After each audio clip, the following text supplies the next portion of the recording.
Welcome to another unboxing video for your CSA box. I'm going to show you what I got in my box and what might have been in yours. So we have Swiss chard here and lacinato kale. It's a type of kale that sometimes is called dinosaur kale, collard greens. Notice on all three of these, especially this one, you can see how the tie here is like biting into that, so be sure to go ahead and take that off to loosen it up. Let your greens breathe a little bit. I have sweet potatoes and lettuce, nice red lettuce, strawberries. This is probably the last week of strawberries, sadly. They're so delicious. I have some microgreens and peas, sugar snap peas. This is one of my favorites. Sylvan loves these. All right, I'm gonna get back to some of this stuff, but on both of these, see how these come in a green bag? This is not like the green bags that I'm talking about when I tell you to get green bags. This is a compostable bag that we use to help reduce plastic. This is a Debbie Meyer green bag that helps preserve the life of your produce. This compostable bag will do the opposite of preserving the life, like decrease the life of your produce because it's compostable.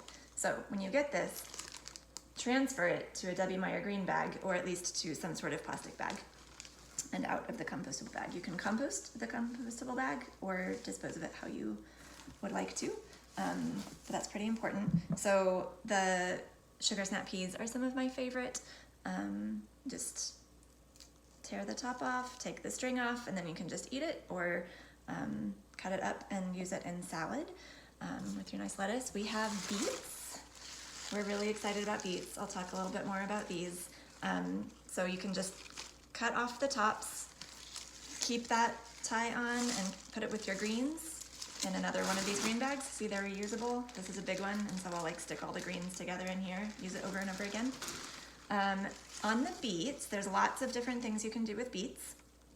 And so one of the easy ways is just trim the top and bottom, peel it with a vegetable peeler, chop it into cubes, and steam it. And then you can either just use it plain as a side, or you can put it in things. I actually like to put it on top of either braised greens or sauteed greens. That actually makes a really nice breakfast, believe it or not, or a nice side dish.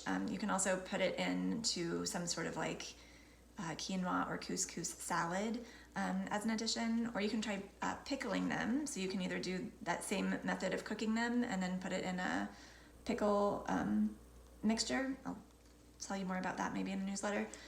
The other thing you can do, if you want to do it real easy, is chop off the leaves and then wrap it in foil and roast it whole in the oven.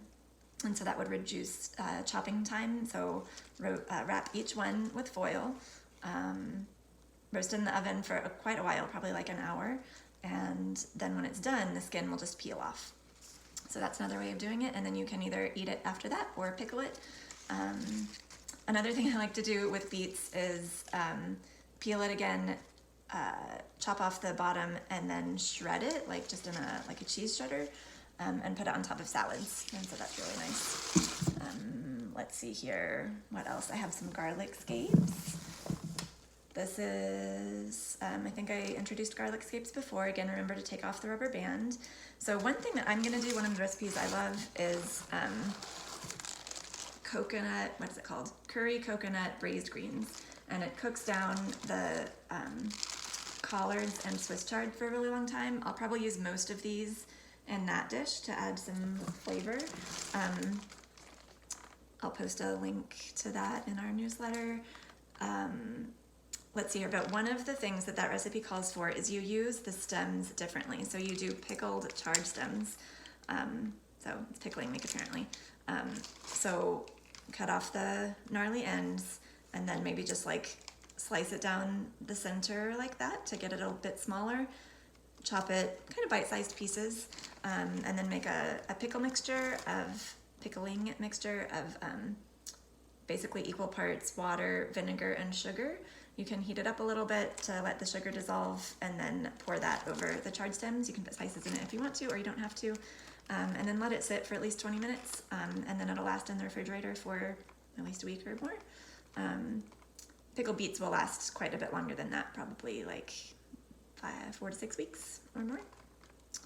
So with the braised greens, that's really nice to like cook these and then have the pickled chard stems to put on top for a nice crunch. So you also might have had yellow squash in your share. I don't have that one currently. Let's see. So on yellow squash, just the thing to remember is to seed it. So like slice it in half, quarter it, and then take the seeds out of the middle, and that will improve your experience of yellow squash. If you're cooking it, slicing it up like that. Lots of other things to do with that. I would love to hear your ideas of what you're doing. And